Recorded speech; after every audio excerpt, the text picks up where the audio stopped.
ayollik aurasini juda ham kuchaytirib, avjiga olib chiqib tashlaydi. Tushuntirmayapmanmi men buni? Da, ertalab qochadi endi. Xo'jayinim Vyetnamga olib ketib qoldilar. Hatto shu bo'ladi, ishlatmaslik bo'ladi. Yigiti haqiqatan yopishib olish uchun sepadi. Erta keladilar ishdan. Вообще erkatoyman uyda. Eringizni o'zizga qaratmoqchimisiz? Feromon. Turmushga chiqqan ayollarga ko'proq tavsiya beraman. Chu, menga hidi qiziqmas, effektiga qiziqyapman prosta.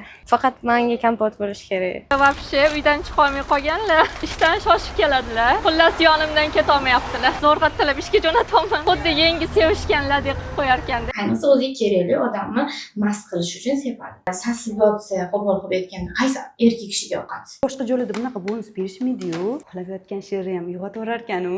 Erimga вообще zo'r yoqdi. Shularni hammasini bir so'm pulini bermasdan olsanglar bo'ladi. Olish uchun Piyola saytiga kirib, telefon nomeri, adresinglarni qoldirsanglar, dastavka O'zbekistonning любой joyiga qo'lingizgacha tekin. Atirga ham, dastavkasiga ham bir so'm pulini bermasdan olib qolsanglar bo'ladi.